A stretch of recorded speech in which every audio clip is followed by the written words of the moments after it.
I'm Dan, a volunteer at our church.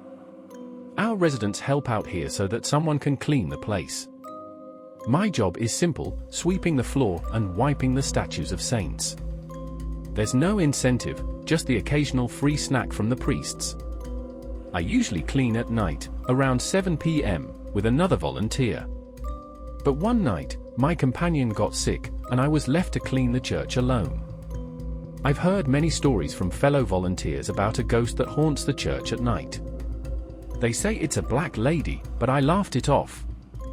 How could there be ghosts in a place filled with prayer? That night, I began my routine by cleaning the statues of saints. Then, I moved to sweep the floor near the entrance. There wasn't much dirt, just dust and a few plastic wrappers, likely from kids during Mass. After finishing the entrance, I moved towards the altar. With my earphones in, I wasn't bored. Near the altar, I noticed sandal prints leading up the stairs. I looked up and saw a veiled woman, her face and body completely covered. I was startled, I hadn't seen her pass by me. Even with my music, I should have noticed her. Maybe she had entered from behind the altar. I cleaned the dirt traces she left and continued with my work. The woman remained, praying fervently. I removed my earphones and heard her. Her words were rapid, in a language unfamiliar to me. I called out, "Sister, sister," but she didn't respond, as if she were deaf to my voice.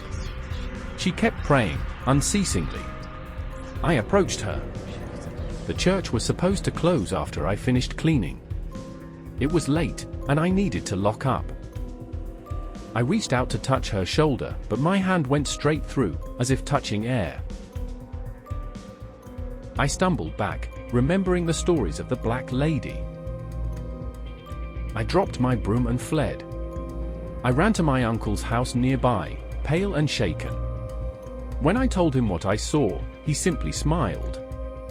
"You saw Salome," he said. "She's been haunting the church for years, since the Japanese soldiers killed her. They can't rid the church of her spirit, so they let her be. She doesn't harm anyone, just prays endlessly." After that night, I saw Salome often. Each time, I avoided her, despite my fear. I clung to my uncle's words, "She doesn't hurt anyone." But the sight of her, praying with such intensity, sent chills down my spine. It was a constant reminder that even in the holiest of places, restless spirits linger.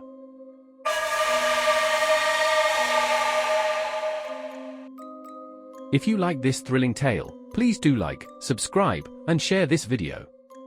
And if you have horror or thrilling stories to share with us, please message us, and we will narrate them for you.